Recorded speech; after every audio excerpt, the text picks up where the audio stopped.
to go over, it's like what makes my design tick and what I've learned, trial and error by working with designers and studying famous blacksmiths' work. William Bastas here. Will. I'd like to go over cold forge again today. Today we're going to work with electric blower, a little bit easier than the hand crank, just because it's always on and until you remember to turn it off. It's very important to remember to turn it off, otherwise you're going to be burning a lot of fuel. So we get the forge started. Didn't have any newspaper. I'll use a paper bag, and let's go to the cold forge and take a look at that procedure just as a review. Today what I want to do is I want to forge the multi-tool. I began forging the round into the oval last time, and so what you'll get out of today is grinding a hardy, forging a multi-tool, isolation of shapes, shifting at the edge of the anvil, bending, calculation of stock, and opening up a bottle line. So let's walk over to the cold forge. Let me turn this fan off. Although it's more comfortable in the shop, it winds up disturbing my vent, my flue. I've got an 8-inch flue. It goes above the peak of the building, and I could lower my hood a little bit, but that should be enough. When the hood gets hot, it starts to convect, and that's when you get your draft. But if I've got a artificial draft coming off the sides, then it's going to blow all over the place. So just to kind of give you a heads up. One of the fortunate things about the way I built this building is that I put all these casement windows in, so I do get ventilation. Smoke is hot, it rises, and it'll find exits through the holes. I have quite a bit of holes in the shop. So I'm going to take my plastic bag out. I'm going to take my paper bag and make a length out of it, which is that rectangular shape. Then I'm going to scrunch this up. So this is similar to where we started it last time, when we started the cold forge with newspaper, but I didn't have any newspaper, and this works just as well. So remember, what we're going to do is we're going to scrunch it up and then form a donut. And so this is going to have a hole in the middle, and I'm going to feed this up here, kind of basically tying it into shape, feeding this up here, and feeding this down. So it's a tight little donut with a hole in the middle. Okay.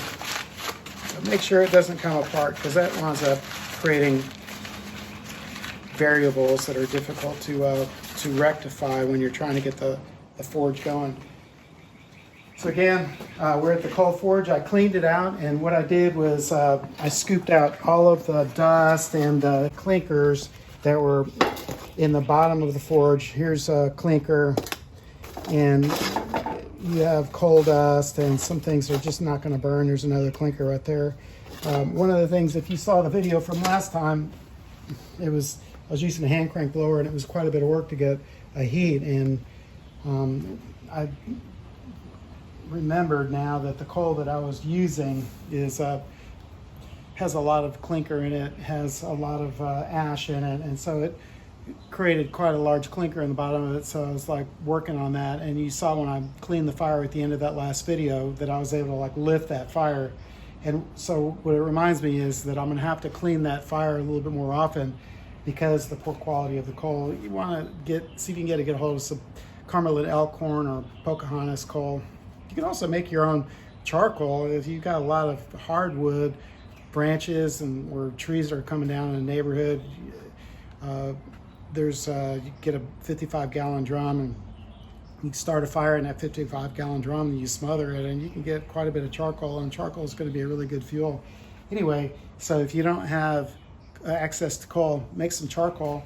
But if you do buy coal should be about, I think it's about $600 a ton if you buy it bulk. If you buy it bagged, it winds up being $1,800 a ton. There's labor involved in the cost of the bags and that kind of thing, and shipping.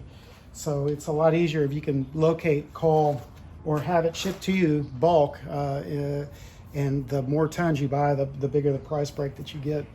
So I'm gonna go ahead and start this fire again. And this time I'm gonna use this electric blower. I'll turn it on and off with a switch, a little pilot light. And see if I can get these matches there we go. They're a little wet, but they're those Mexican matches that, nevertheless, they work. So I'm gonna light the center of that donut, and I'm gonna hold it a little brazen, but it's really so that I can get the fire going.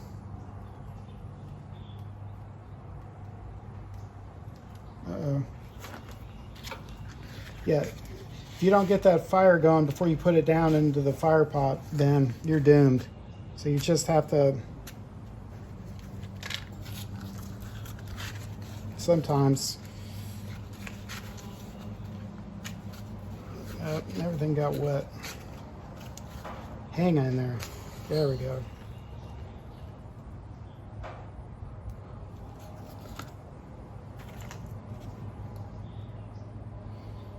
That's one of the things that the mystery to blacksmithing. People ask me, what's the secret to blacksmithing? And it's like, you just got to be more stubborn than the metal. Don't give up.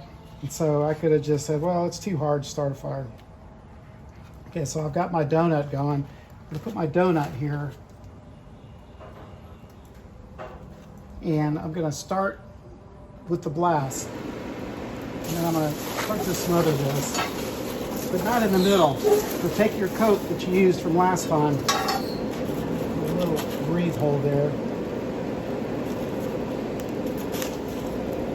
And it's important to get that breathing, because if you don't, it's gonna smoke you out.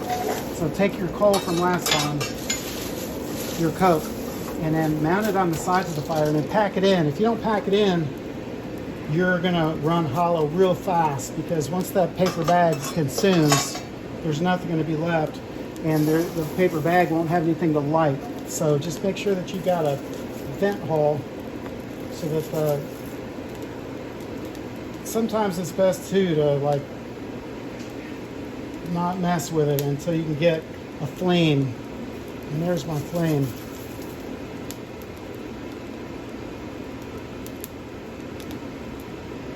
There we go. So you have to be patient. Now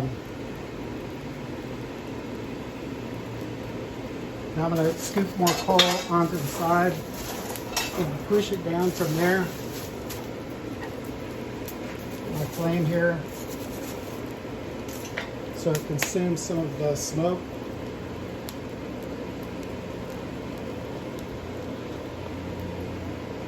Once you get your flame, then you're going to have a lot less smoke, particularly if you're running coke from the last blacksmithing episode. It's going to run a lot cleaner. You can see that it's burning a lot cleaner. Most of what I'm burning in there right now is coke left over from last time. Now I made a slurry like I was suggested in the last video. So it's water with coal, and I've got fines in there, and I've got solid chunks. But that water making that slurry makes it a lot easier to pack that cave. And water is required in order to coat your coal. Again, make sure that your forge is breathing. Get that flame going. There we go.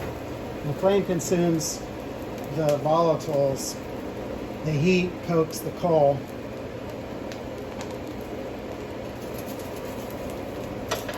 Right down the center of the fire, down to your clinker breaker. And so that's what you're supposed to be seeing. About on full blast, you should be able to see like 2 or 3 foot flame coming out of that. And that's going to heat my hood up, and then that's going to create my draft, and it'll be a lot cleaner, easier to breathe, and you'll be burning up those volatiles that otherwise people say they don't like coal forge because it stinks, but actually I like the smell of the coal. Okay, well, while that's going and building up, what I want to do is I want to talk about what we're going to be doing today. And I'm gonna make a tool very similar to this one right here. And it's a very simple tool. I call it a multi-tool because it does two things. It's a screwdriver on this side or a pry bar. And on this side, it opens up a bottle.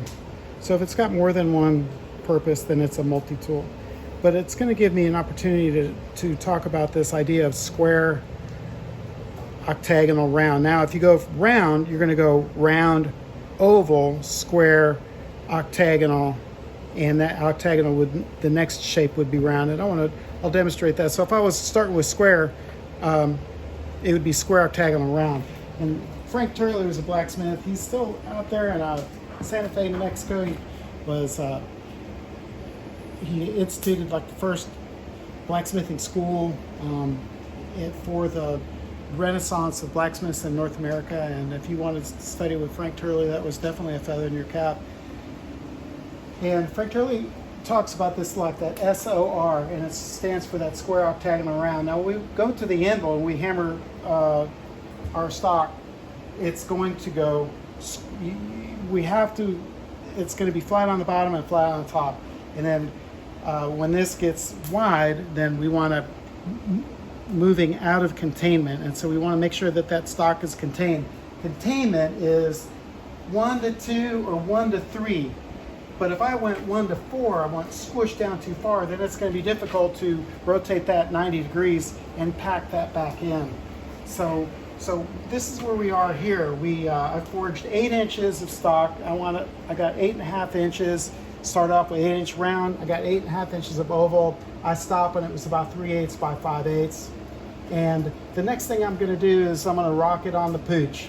So this is your pooch on both sides. And you can rock it vertically and you can get a square. You can rock it slightly off vertical and you can get a rhombus, and that rhombus is going to be tilted in this direction, and vice versa. If I rock it on this side, I'm going to get a rhombus that shifts into that direction. So a rhombus is something that you want to pay attention to because it's a beautiful shape. And hold just a second, I'm going to turn my forge off because I've got a big fire going on.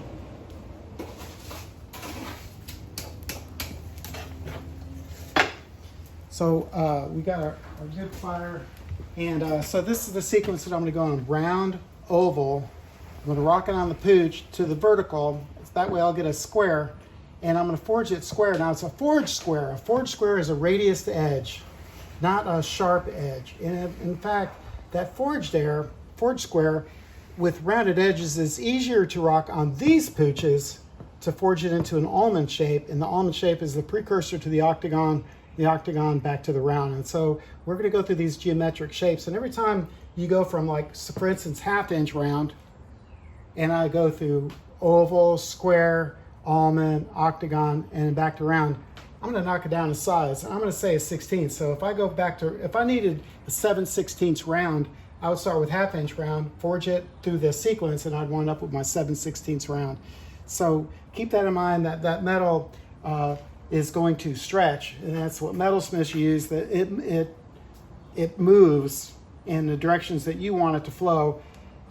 We're stretching the steel, and since you're going to get the metal that's going to spread wide and it's going to spread lengthwise, you're going to lose some stock from the containment of the original stock, and therefore you'll wind up with a slightly smaller round after I've gone through this. So you just can't go all over and over the same thing. So I want to talk about round. If you want to make flat stock, then you could take a round bar and you can collapse it, because round doesn't have that much surface tension. So round will go to the oval, to the flat very easily. If you had square stock, you can collapse square, but if you want to do it on the diamond, because if you do it on the flat, then the surface tension is going to resist the flow of that material. But if you do it on the diamond, then it readily collapses. So it's just something to keep into consideration. Ultimately, what are you going to do? Is I think it's important that all your steel should be forged. So there should be like no evidence of what that steel started off as. If you get steel from the mill, you get nominal shapes and nominal sizes, and it's 1/4 by 3/4. If I want 1/4 by 3/4, I'm going to forge 5/8 round, and make my own 1/4 by 3/4. There, that way it's got my energy, and I created that shape, and that shape has been wrought. It's not wrought by the mill, it's wrought by the smith. So I really feel strongly that everything that you make, you should reforge. The material that you select should provide enough volume, enough area for the shape that you are creating. Because it's when you look at it, if you just forge the finials, for instance, and let me show you like a sample of my work. So this is a bracket that I made, and my design, and we'll talk about design in the future. I really want to go over, it's like what makes my design tick and what I've learned, trial and error, by working with designers and studying famous blacksmiths' work. But nevertheless, like I started 3/8 round with that stock. That is no longer 3/8 round. It is now 3/16 by 7/16, and you can see that the texture of the hammer blow, it also is no longer 3/8 round here. That was upset, and we'll talk more about that later, and then spread with the peen so that I could get a rolled fishtail. And there is, if a blacksmith may be able to look at that and see, it's like if there's any area that is very close to the original cross section. And I do sometimes like to give evidence of what the material started off as first. For instance, look at the snub nose scroll. The snub nose scroll is quite a large snub, tapers down to 3/16, goes back to, there it is, 3/8 square. That's the only place that's 3/8 square. The rest of it is, now it's tapered down, and then now it's turned 90 degrees and flared perpendicular to this orientation. So I think that's really important to choose the amount of material that you're going to need, and then forge it into the shape that you desire. This started off as 1/2 square, and right here is where you get about 1/2 square that's collapsed on the diamond. That 1/2 square then spreads on the diamond, and you can see the remnants of the bevels of the square stock on the diamond. It's like more profound here and less as you get towards here. That often gives you an idea how much it's spreading. So if I've got wide and narrow, just like the tongs, then I have narrow and wide. So it's a blacksmith's journeyman's test, and I utilize that journeyman's test as a design element in the work. But I really feel it's very important to select the amount of material that you need, but not to leave it in its milled shape and its milled surface texture. It's to, like, if you're going to be an artist blacksmith, you're going to be a master blacksmith, you need to forge your own shapes and your own sizes. Okay.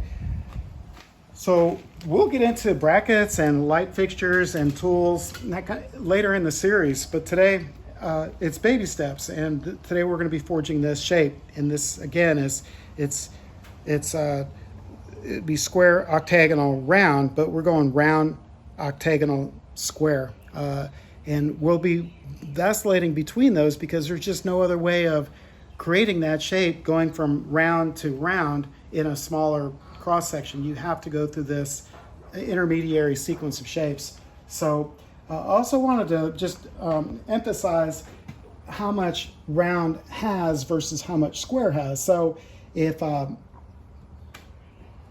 I'm dealing with a nominal size, nominal means the name of that size, not almost that size. Nominal is if I buy a length of steel and it's 1/2 inch round and it's 20 feet long, well, I guarantee it's going to be slightly larger than 1/2 inch, and they're going to give me a couple extra inches over 20 feet. So nominally this is 1/2 inch, but nominally round 1/2 inch and nominally square 1/2 inch, they don't give you the same area. So round has 80% of the area of square, so there's those corners are involved. So if you're forging square, you collapse it on the diamond in order to make an octagon, you're going to get about 124% the size of that nominal.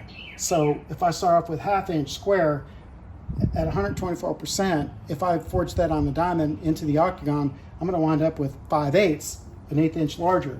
And conversely, if I forge 1/2 inch round and I make it square, then it's going to go from 1/2 inch to 20% less. So we're looking at basically 7/16 square by the time you're done with it. So keep that in mind when you're selecting the material. Again, for the shape, you want to make sure that you have enough material, and it's going to vary based on whether you're working round or square. Now, one rule of thumb is 1 cubic inch of steel weighs 0.2833 pounds.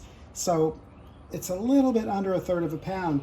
So it's nice to know that, because if I want to estimate the weight of an object, then I can get a rough estimate of how much something weighs. I suggested last time that I was going to show you the very first anvil. I showed you the tongs, first tongs I ever made. Pretty pathetic, but they were something beautiful about them that I kept them. I made those 35 years ago. First hammer, and I talked about that in the last video, just stacking steel. And then this is the first anvil that I made. I didn't know anything about an anvil. I just saw a silhouette picture of it, and so, okay, the anvil needs to look like this, and I knew how to cut steel, I knew how to weld. Not well, but well enough that I could create the silhouette of what I thought an anvil should be. I actually forged with that anvil for about 1.5 years or so, until I put an ad in the newspaper looking for an anvil, and had a number of people that responded, and I wound up buying my first anvil. But if I wanted to estimate the weight of this anvil, for instance, you could measure it. So going back to that cubic inch of steel, 0.2833, measure this, and this, and it's average. It's kind of like, well, it goes out and then it comes back in. So let's just say it's 8 inches tall, 8 inches tall. And average on this is going to be here, because it's going to be narrow and it's going to be wider. So let's say it's 8 by 9. And then the width is, let's say average is 4.5, because no, we can go with 5. So it's 8 by 9 by 5. Okay, so 8 by 9 by 5. I'm going to get it.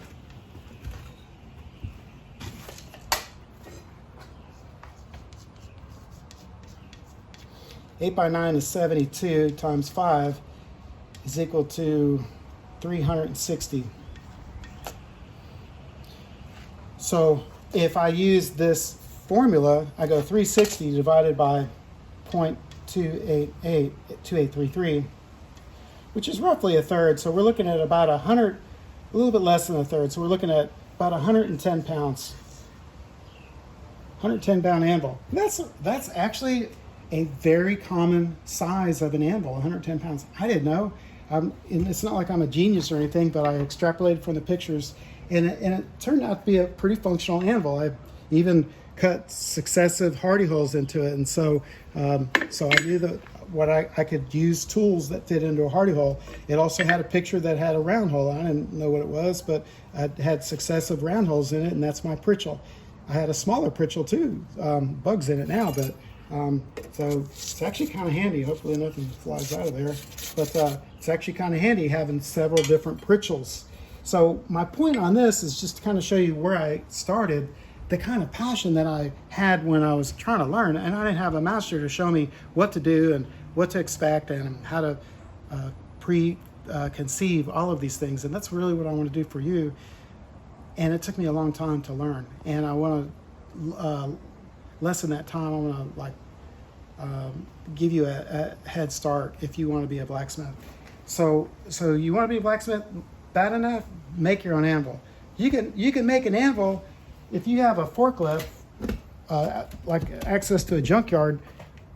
You could use the fork. That weighs about 60 pounds, and that would be an anvil right there. It would ring a little bit, put a magnet on it, and it'll keep it from ringing. But this will give you a lot of the shapes. And if you had a chunk of steel, you could make an anvil. That would work. And in fact, we studied Mexico, and the blacksmiths down there were working with a chunk of steel not much larger than that, and they do beautiful work.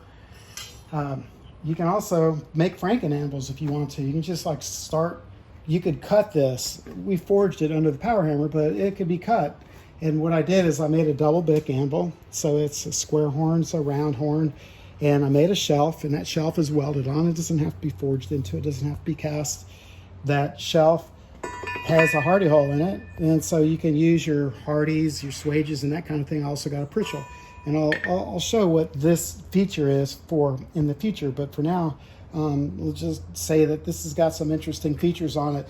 And if you're going to make something like this, well, it needs these stanchions to hold this bar away from this bar. And that actually works very well when you're forging a hammer. You need someplace to drift the hammer, drift the tool. So when you lay this anvil down, it becomes your bolster for drifting. And then when I was thinking about making this, I thought, well, this could be turned upside down, and then you can make a swage block out of it if you don't have a swage block. Now I've got extra these tapered feet that will be used upright for lag screws to bolt it down. But upside down, these are now your pritchels in your clip, your table, and then I've got these successive sized holes that are swages, and I've got a V swage right here. So I think that if you want it bad enough, you don't have to have a factory made anvil. You can just weld chunks onto bigger chunks and build these shapes up, and you can do beautiful work. So don't let that hold you back.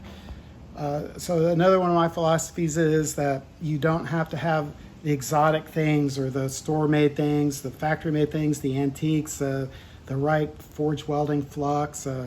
You know, you don't have to face true north when you're doing some of these operations. It's like what you have to have is you have to have passion, and you have to have some skill, some technical training behind you. And so my job, I think, is to offer you technical training, and then it's your job to design with it, or to flourish with it, and create with it, and to innovate. And once you have these basic blocks, that should be available to everybody.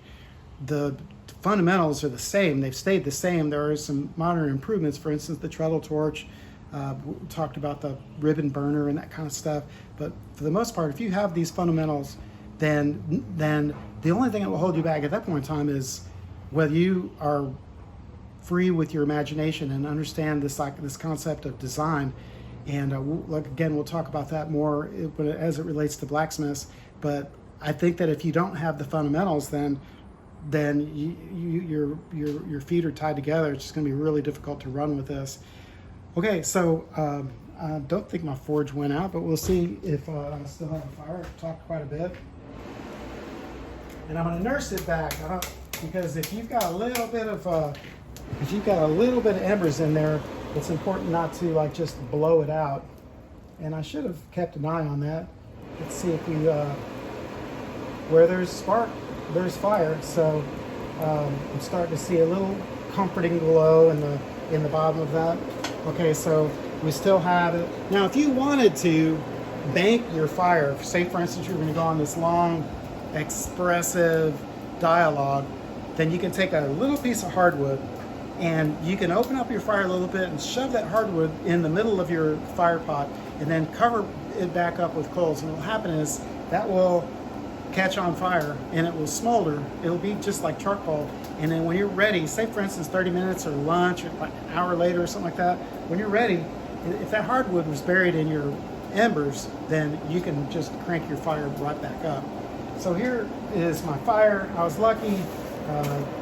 The fire pot is deep, and so I wound up having quite a bit of coals in that fire pot. But now I've got, for the most part, the start of my fire. Remember the tools that we're using?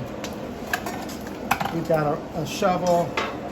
So we've got our shovel, we've got our rake, and I like a very narrow rake so that rake can also act as a poker to go straight down. I do have my poker, which I'm using as a pointer, but I'll bring it over here just in case. I've got some large pieces of coal or coke that I'll be using to reflect the heat back into the fire. So right now, that created a cave fire instantly. So I can move some of these coals over. I can pack this down just a little bit and turn my blast off.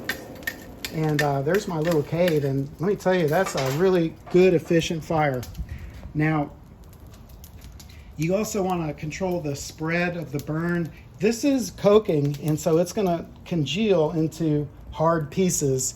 But just to make sure that you're controlling your burn, then you're going to want to sprinkle a little bit on the perimeter. So that's our Arkansas sprinkler. We talked about that last time. And another thing you can use, you don't even have to have an Arkansas sprinkler if you've got a mop. So the mop will rain on that fire, and it will do the same thing. The nice thing about a mop is I can really darken my fire. So when that fire gets really hard to look at, I can darken the fire. That's just superficial. The fire will remain hot. So I'm going to put the mop here. And so what I want to do is I'm going to return from last time. I'm going to do some auxiliary stuff too. So I want to talk about the forging that we did from last time. And this could pique your interest. Whoa, wow, you accomplished that in an hour. You did all that forging. No, there were some other things that go along. I'll use this as a platform, and I'll say about 1,000 words about what I'm doing. So we took round, we made it oval. This is more of a racetrack oval, so it's flat and it's radius to flat.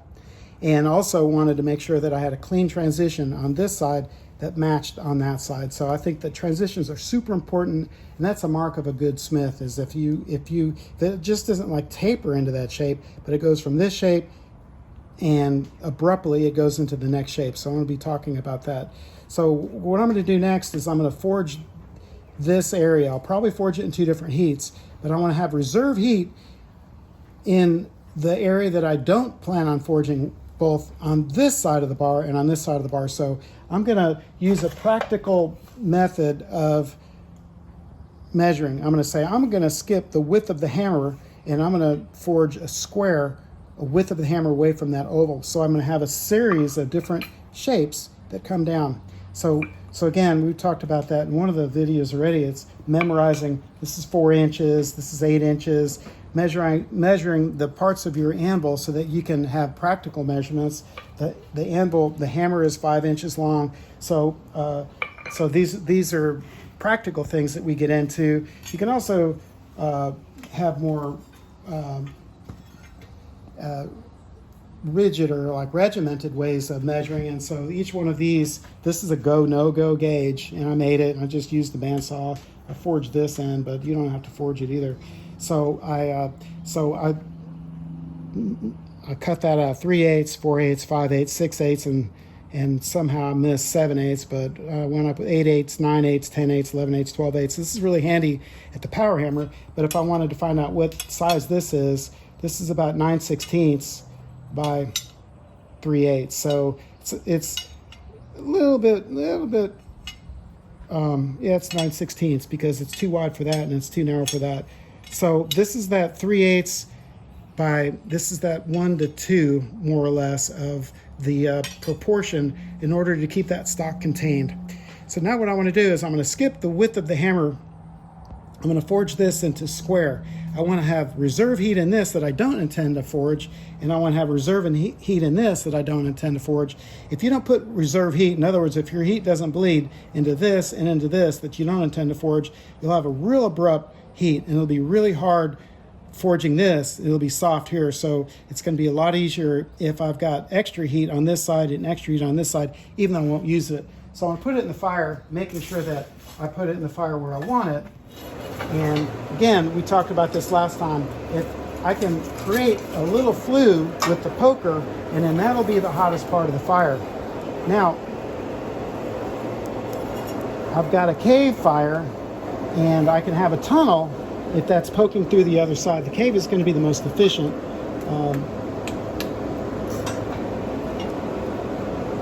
And on this coal, I will be cleaning it every 15 minutes or so, because I found that it's got a lot of ash and a lot of clinker. But with the electric blower, it's got quite a bit more power, so I can overcome a lot of that, even though it would normally close off like a hand crank blower. So this is a really nice bank fire. I'm getting a really good heat. It's pretty intense. these polycarbonate glasses absorb 99% of UV, and they also, these tint to react to the brightness. And so it's easy for me to look in that fire. But if it does get too bright, then I've got a pair of the furnace flip downs. We talked about that before. These are Phillips furnace flip downs, number 3. So sometimes it's easier. So you can see I've got reserve heat here, and I'm going to forge about this much. I'm going to leave some reserve there. Now that's just talking about this. You know, I lost a little bit of heat. This goes back in the fire. And keep your fire packed. You can pack it with the rake, because as the fuel consumes, it's going to hollow out your fire. And a tighter fire is going to give you a faster heat. So again, I'm going to go back to the anvil. I won't need this because I'm basically working square, octagonal, round, or round, oval, square, octagonal, if you want to go backwards. So again, I've got my reserve, and I'm going to skip the width of the hammer blow, and I'm going to walk it from here. So I'm rocking this on a pooch. So if I rock it this way, I'm going to get a rhombus. If I rock it this way, I'm going to get a rhombus. But I want to rock it so that it's vertical, and I'm going to hit it. Now I need to keep in mind that I'm getting about 60% from the top and 40% from the bottom. So I'm going to roll it, tumble it to the other side, and I'm going to walk the hammer to the edge of the anvil. Once I get to the edge and I get my transition, I'm going to stay there. Now I'm going to keep this as a forged square. So now I'm going it from the oval to a square, and a forged square is going to have a radius to edge. And the radius to edge is going to be easier to rock on the pooch versus a really sharp edge. So if it's a finished forging, then I'm going to keep forging that until I get crisp edges. If I'm going transitions from this shape to this shape to this shape, then I'm going to leave that radius, because as like I said later, it's going to be a lot easier to change that back into the round. Okay, so right now I'm happy with this transition. That's my transition there. That's my transition there. So it's clean. This dimension and this dimension are very similar. It'd be nice to have 7/16 go no-go gauge, but this kind of gives you an idea. If that facet and that facet are the same, then it's square. And we have to have certain things that we're looking for as far as reference. So I'm going to be looking at reference planes, reference points, but the reference that I'm looking at right now is that that plane and that plane are the same. Now, at this heat, I'm just going to do a light polish. And I'm also holding the bar level. So if I don't hold the bar level, then it's going to bend, and every time I'm going to have to compensate for that. So I want to make sure that I'm holding it level. And since this is the last time I'm going to go into it, I'm just going to clean it up a little bit. Okay, so before it goes back into the fire, it needs to be straight, and it needs to be hammer polished if you intend not forging that area. So I'm forging to finish. In other words, I don't intend on reworking that because I want the sequence of round, oval to square. Now I'm gonna heat this area. I'll have a little reserve heat here, and I may be able to forge the entire amount into the square. So the square is the precursor to the octagon. So I'm gonna forge the entire shape into the square. Now another thing I want to do is I'm going to go over, so I'm going to forge 2 irons in the fire. Another thing I want to go over is the different ways of using the Hardy tool.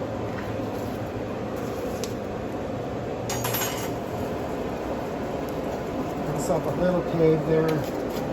There we go. Forge really quickly. So remember, I'm only wanting a little bit of reserve heat in that square, that forged square that I hammer polished. I don't want a full heat. So it's really important to control your heats. Also, just make sure you don't have too many irons in the fire. So, and for me, it's hard to heat something that I can't see. So I continue to like move things in the fire so I can see how they're doing. So I think I'm in pretty good shape. I'm going to shut my fire off, come over to my anvil, clean my anvil, And so the next shape I'm going to do is I'm going to continue forging that oval to the end of the bar. I don't have to be like concerned about having a clean transition because I've already done that. So now, and as you can see with the heat, I've got my reserve heat that goes into my square, but I don't want it too far into it because it'll scale up. So now I'm going to find my reference plane. I can push my hammer into it, and I'm going to work the stock underneath the hammer blows. So I'm going to pull the stock underneath the hammer blows. Remember, 60% from the top, 40% from the bottom. So I'm going to tumble it in order to get all of the even forging.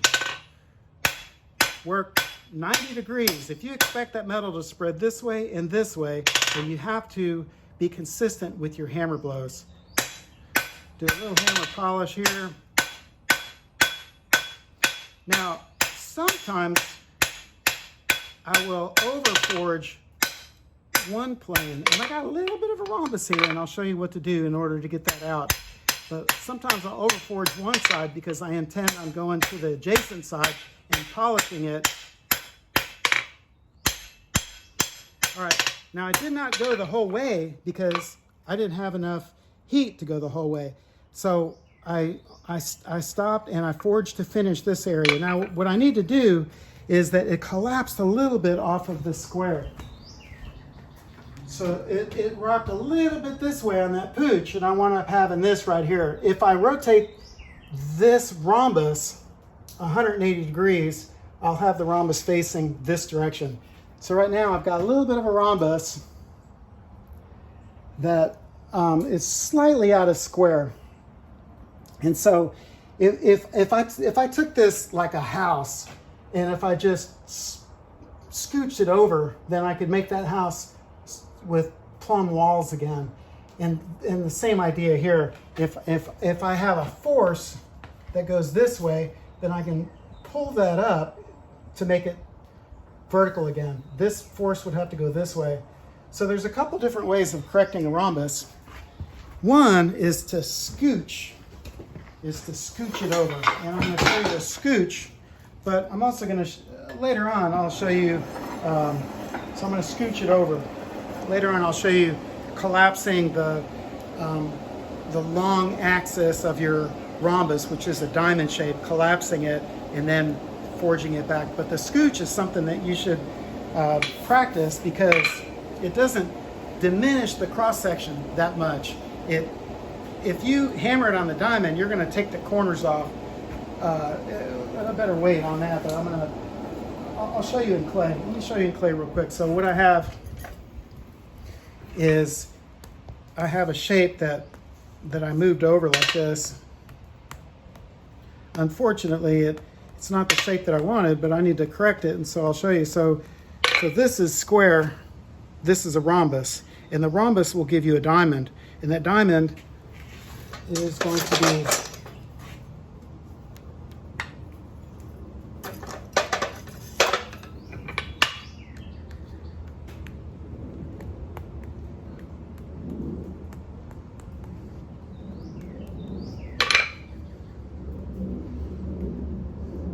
okay, so that's what we're looking at. We've got a square that's leaning over a little bit. So what I'm going to do is I'm going to scooch it like I just did with my fingers. I'm going to move it just like this. And if you scooch it, and a scooching hammer blow is this or this. It's easier for me to scooch it by pulling than it is by pushing. So I got a good heat, and I'm going to scooch it back to the square.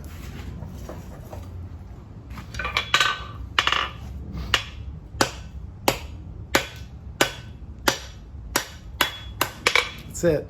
So now it's square again. This is this side.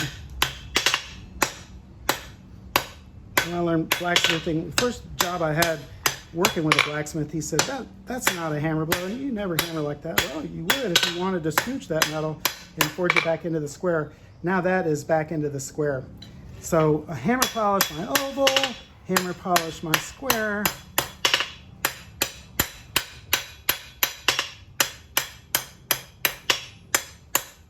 But it's a forged square, so it still has radiused edges, and that's as far as I'm going to take it. I can always leave your transitions off the anvil. If I'm working over here and I realize that that jumped on there, then that's going to kill your transition from this shape to that shape. So make sure that those transitions stay off the anvil. Okay, so I could only forge to finish this area. Now what I want to do is I'm going to heat the very end, and I'm going to finish that.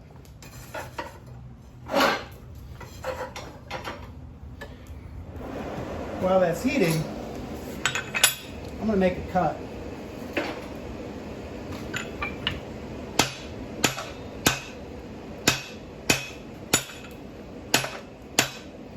Now the way we use Hardys is any which way it works. There's no wrong way, but this is a very effective way of cutting through 5/8 round in one heat. And when you use the Hardy in this method, you can see that I'm using less and less force. It's still glowing. Less and less force, the thinner and thinner it gets. There should be no reason to ever hit the Hardy because you're using less and less force, and so that's the effect that you're going to get. And basically what we're looking at is that each side of that is going to be half of the angle of your Hardy. So the wider the Hardy is, the wider your hole is going to be. It's important to use a narrow Hardy so that you have the minimum amount of metal that you're pushing into the Hardy, but by cutting it to the middle, it will preserve your Hardy, and then I can do a shearing hammer blow off the side of it, which I don't hit here. I hit it off of here, and then that'll give you a clean cut. So that's one cut I wanted to show you. I'm going to show you two more cuts.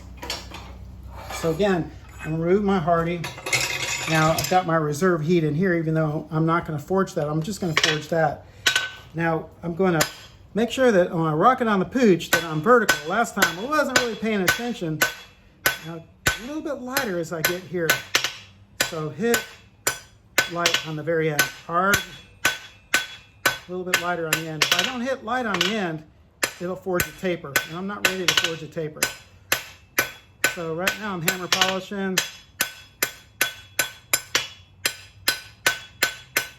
Now something that we will cover when we do power hammer work is that you don't want to continue to rotate in the same, this is rotating it clockwise.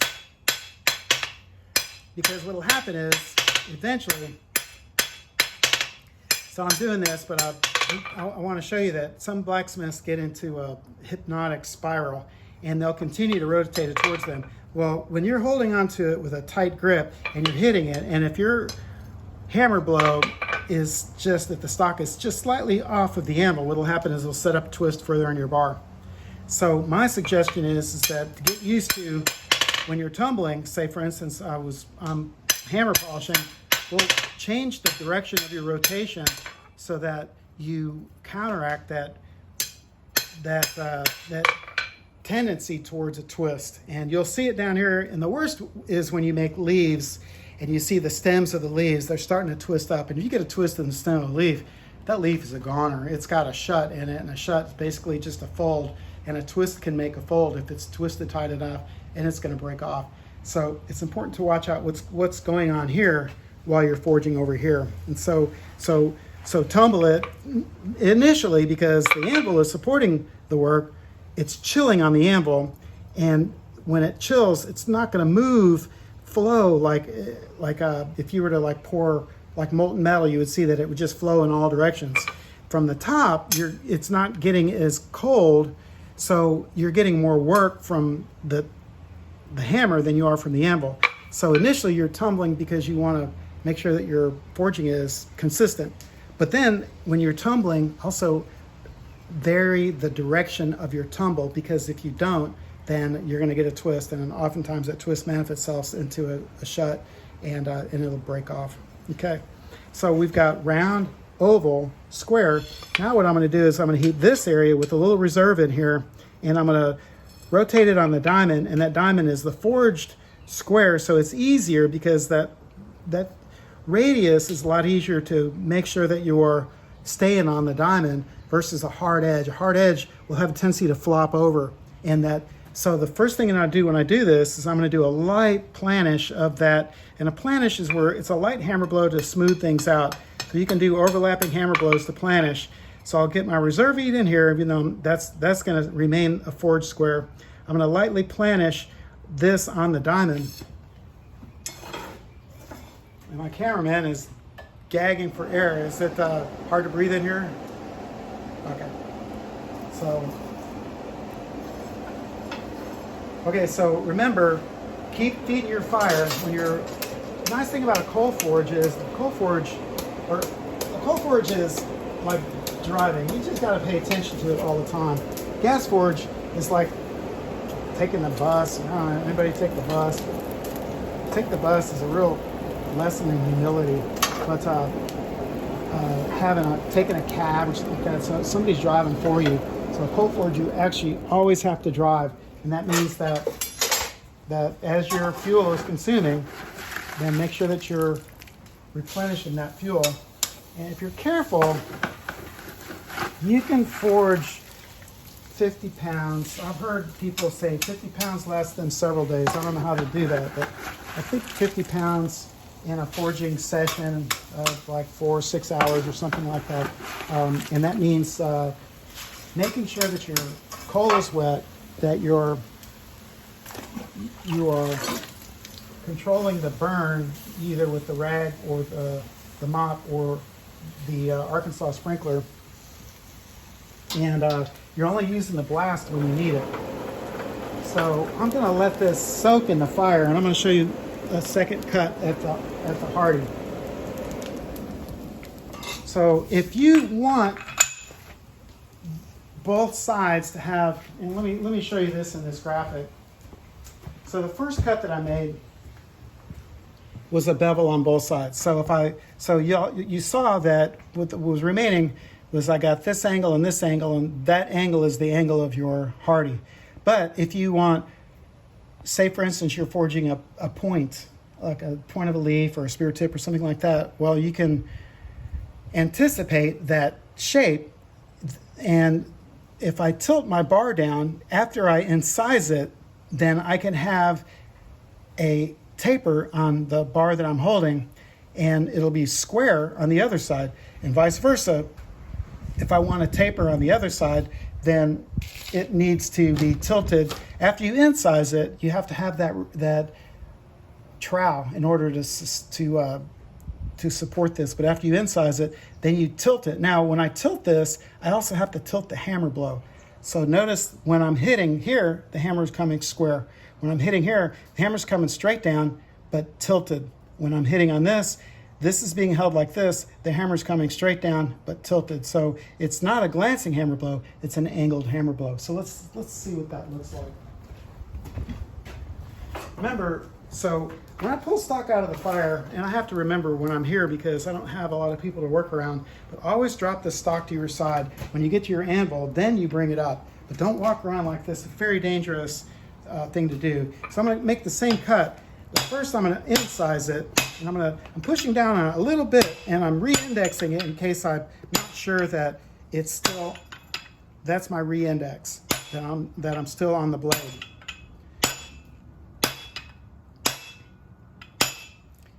So there's my incise, and the incise goes all the way around.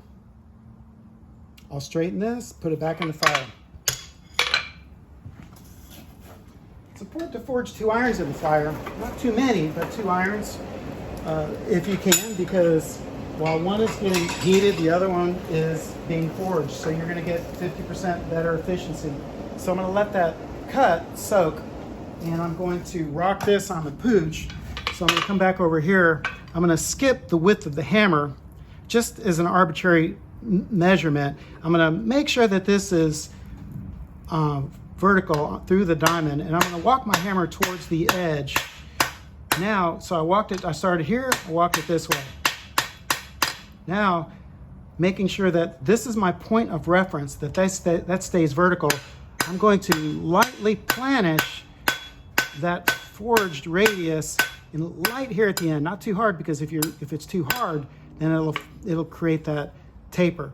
All right, so now I'm going to come back here, and I'm going to walk the hammer back to the edge, keeping my visual of this on the diamond. And then now that I've got that facet and then lighter here. And now I've got the facet. And you can see the facet is smaller on this side where it was supported against the anvil, but the anvil never misses, so it's nice and clean. And then the top is wider. It's a little bit shakier because that's my hammer coming down. So remember that the anvil never misses. So the next heat I'm going to rotate it this way, and it's going to clean up my initial forging. It'll take that 40% to make it 50%, and I'll get my almond shape. Always straighten it up before you put it back in the fire. If you hold it level, there's going to be very little straightening to do. So I'm gonna bring it up just a little bit more, keep packing it from the sides,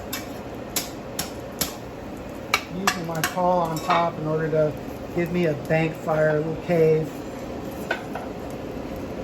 All right, so I want to show you what this second cut is. Notice every time I use the hardy, I remove the hardy so that there's no danger in me like over striking and injuring myself.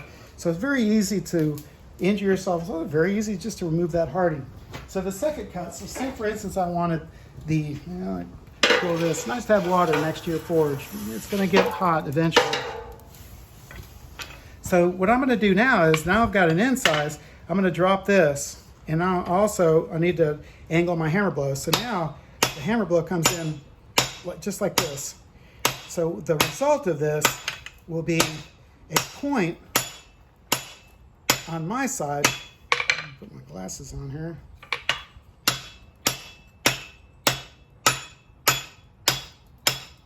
Lighter and lighter as it gets thinner and thinner. And I didn't want to do that.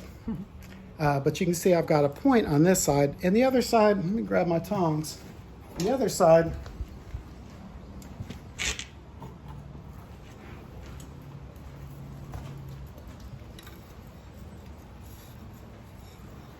is square. So it's using the same hardy. Now I have a bevel straight cut by angling the stock and by angling the hammer. So the next cut I'll do will be the opposite, and I'll wait on that last. Sometimes you have to ask yourself, can I hit it one more time and is it gonna break? It wasn't quite in the brittle black, but that hardy is sharp. Excuses. The hardy is sharp, and power I developed from my arm. Okay, so I'm going to finish this on the diamond into the octagon. Again, light hammer blows to keep it on the diamond, otherwise it'll fall over. Walk the hammer up to the edge of the anvil so you have a nice clean transition. Walk it to the end. Remember, at the very end, lighten up your hammer blows a little bit. So maybe I won't talk as much on this, but you know where I'm going with it. So this is where I was. I'm going to walk the hammer here.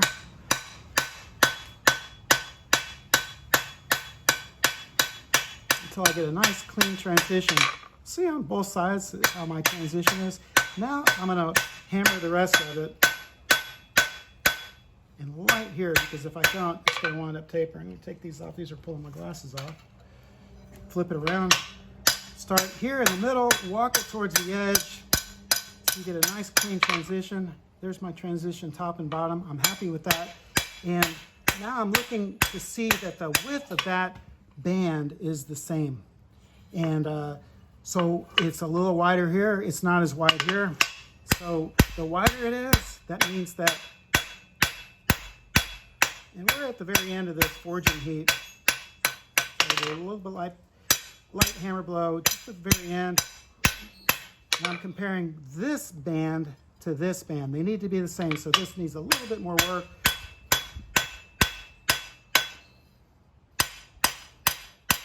And this is the end of my forging heat, so I better stop while I'm ahead. Straighten it before it goes back on the fire. So that's my almond shape. Round, oval, square, almond. Now I'm gonna skip a hammer width, and I'm gonna forge that almond, the rest of it. So I'm hammer polishing now.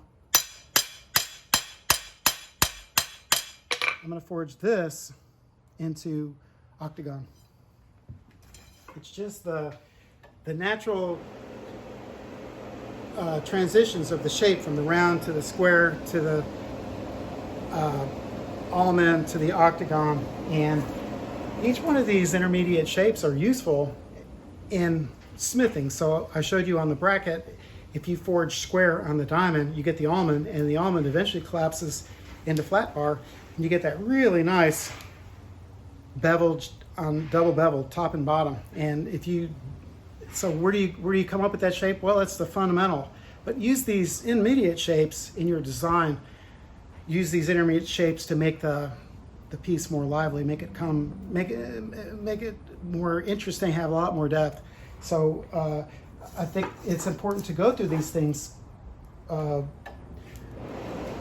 incrementally, just to highlight the fact that these are important shapes on their own.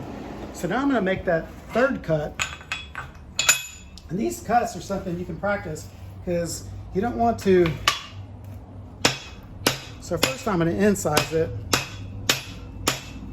Once it's incised, then I can drop it this way because it's got a shoulder to hang on, or I can lift it this way.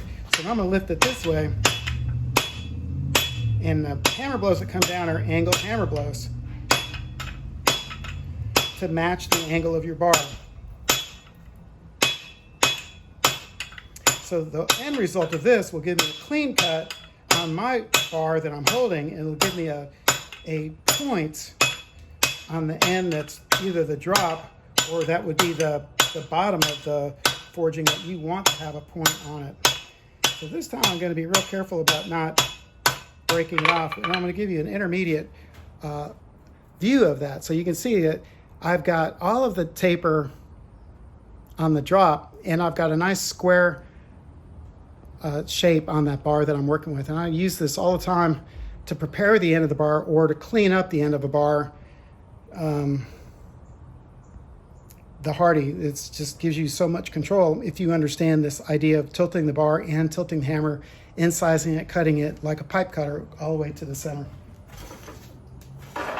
So now I'm back to forging an octagon, and so I want to be careful, because if I'm not, then I'm going to wind up with a twisted shape where the shapes aren't going to be distinctive. So I can always go back to my oval, because I've got a flat here and a flat there.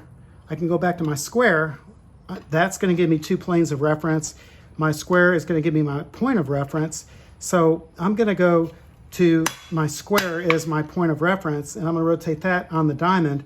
I'm going to skip this, and I'm going to walk my hammer, making sure that that stays vertical, and walk the hammer from the middle of the anvil over. Now notice I'm working on a radius edge, and I'm going to lightly, making sure that this stays here, lightly planish that.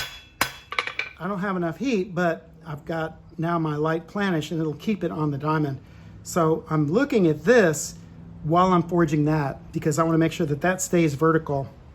If I lose that, then this won't have any relationship to the previous shape.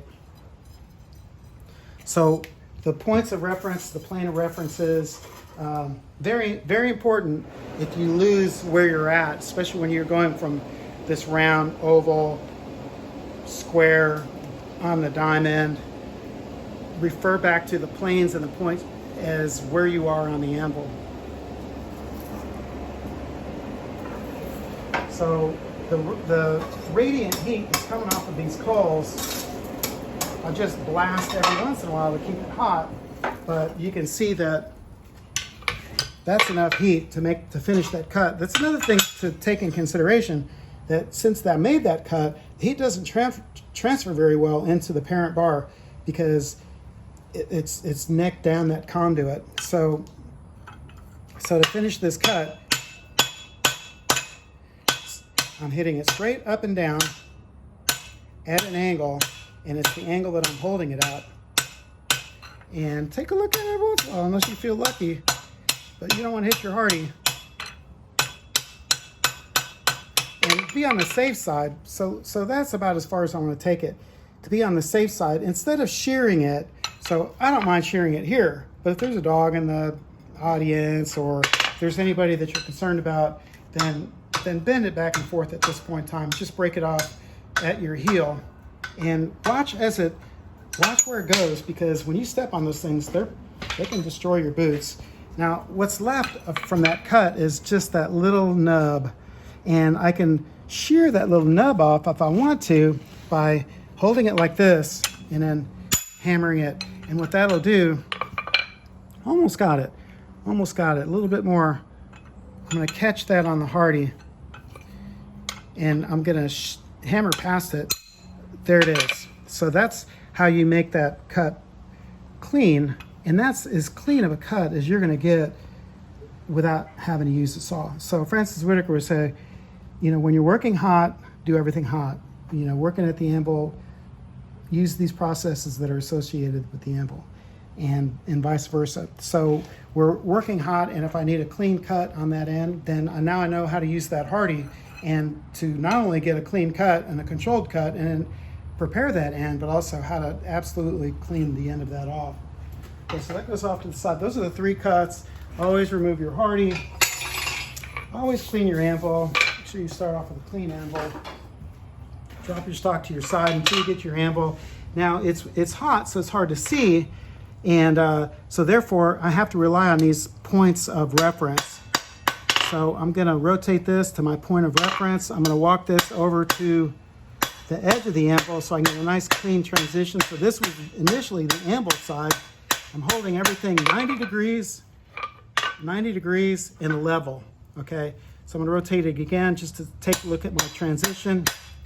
And I'm going to forge these octagons a little wider than I ultimately want. And the reason why is because I want to hammer polish the adjacent sides, and that'll widen them. So rotate it. Now my point of reference is here. My transition is good. I'm going to walk away from my transition. And since this got a little cold, I can hit a little bit harder here at the end. But if we're all the same heat, you'd want to make sure that that was lighter than in here. Now, my facets are almost the same. I need to take one more heat, and I'll know that I'm in an octagon if that facet and that facet, that facet, that facet are all the same size. So I need to bump it just a little bit.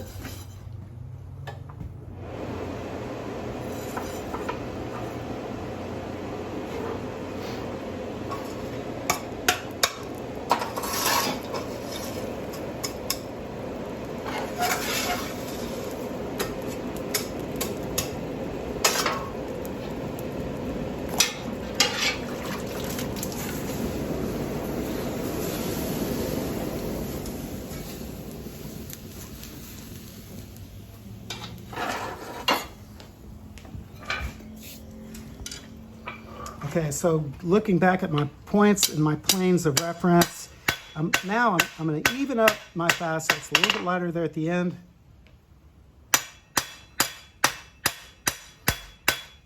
While I'm evening up my facets, I'm also going to hammer polish because the scale does build on the surface, and it doesn't give you a clear picture of what's going on underneath. So what I want to do is I'm going to forge these facets a little wider so that when I go to the adjacent facets, which haven't been forged for a while, that adjacent facet, I'll now crisp up the edges of that octagon, and I'll be able to see the distinction of the square almond into the octagon. Hammer polishing in the falling heats, basically in the transitional temperature.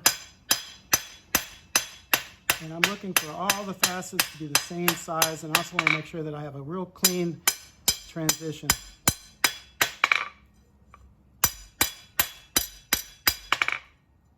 So if every facet is the same size, then I've got an octagon. And an octagon is virtually the same area as a circle. So that is the transition from the round to the octagon. And then the remaining transition, let's go this go no-go gauge. So I'm a little bit larger than 3/8. So I've got my 7/16. And now what I'm going to do is I'm going to take a heat, put a little reserve in here, and I want to skip the width of a hammer blow and then forge this to round.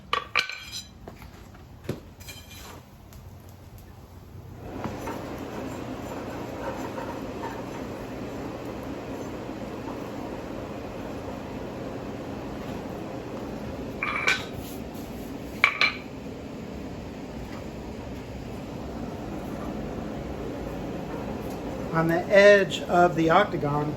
If you forge the edge of the octagon, you get 16 sides. 16 sides is very tricky to do. I'm going to say that I'm going to be forging 16 sides. I'd like for you to practice forging 16 sides. I think that it's a frustrating thing to try to do, is exactly the 16-sided facet. If you insist on doing that, then it's going to be easier to forge those 16 sides if you wire brush so you can see your facets and you forge it at a little bit lower heat. So I'm going to, so here's my flat. I'm going to push it down, rotate it between the two. There's one.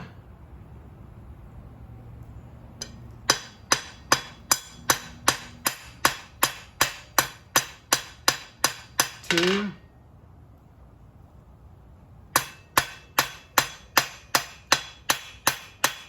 Three.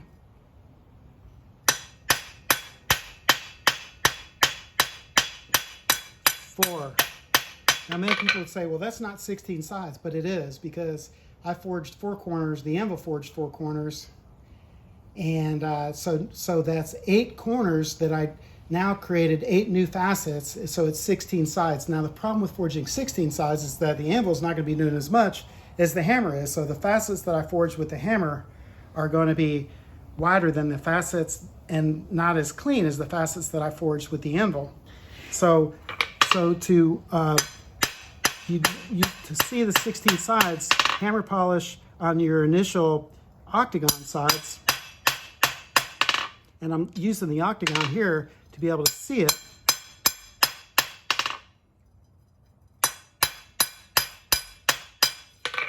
So there's your 16 sides.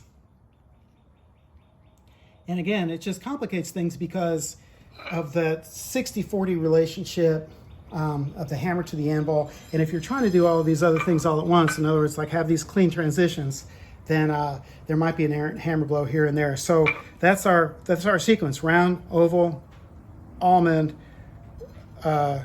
round, oval, square, almond, 8 sides, 16 sides. And I want to do one more shape.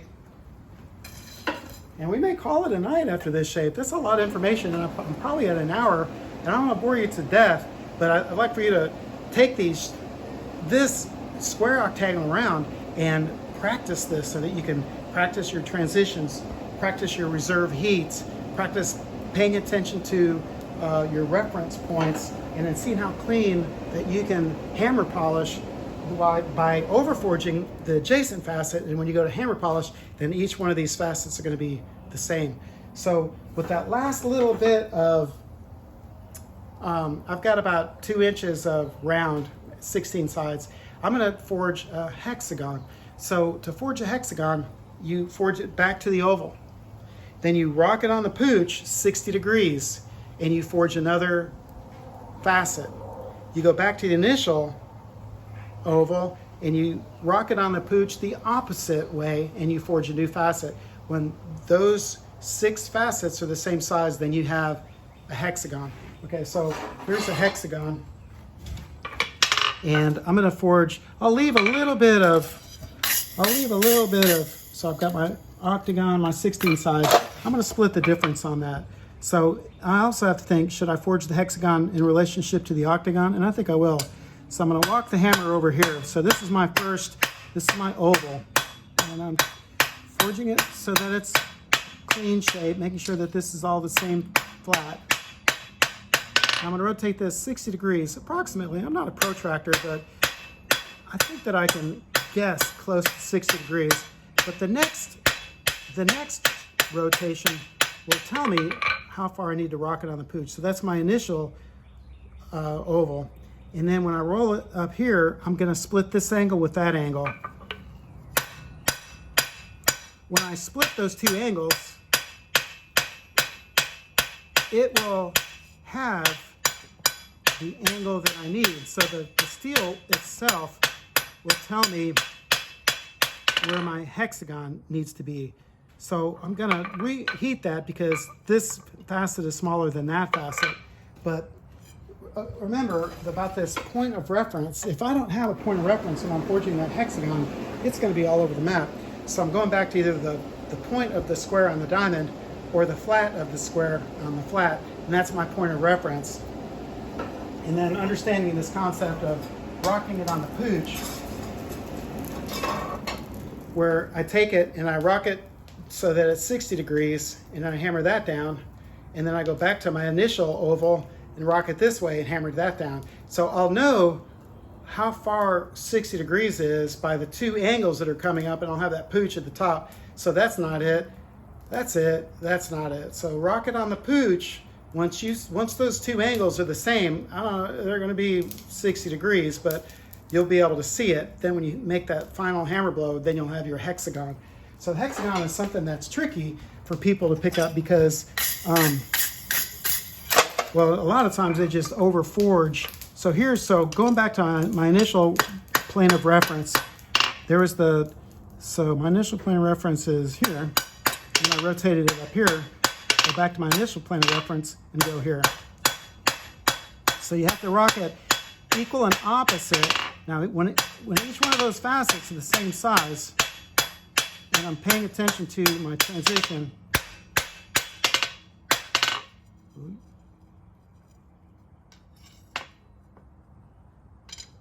first one,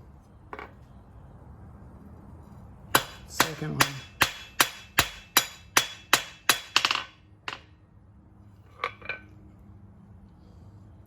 ruh-roh.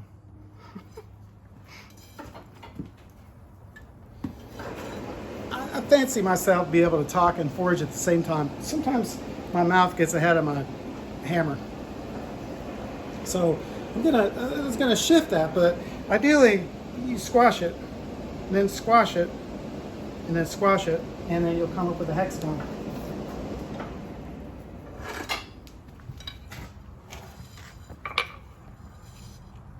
First one,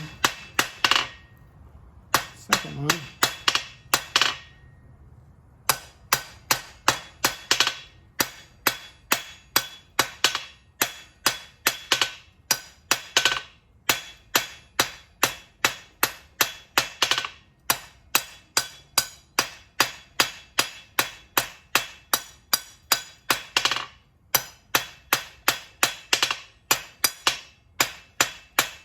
I'm hammer polishing and making sure that I get a clean transition.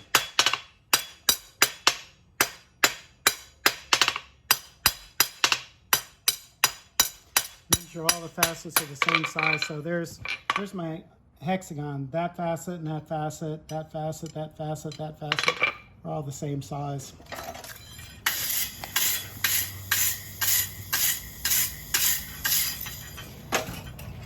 So there's your sequence of shapes: round, oval, square, almond, hexagon, 16 sides, or octagon, 16 sides hexagon. Okay, I'm going to take a break, and we may forge tonight, or we may pick this up next time. So probably about an hour. I think that's enough. Thank you for your attention.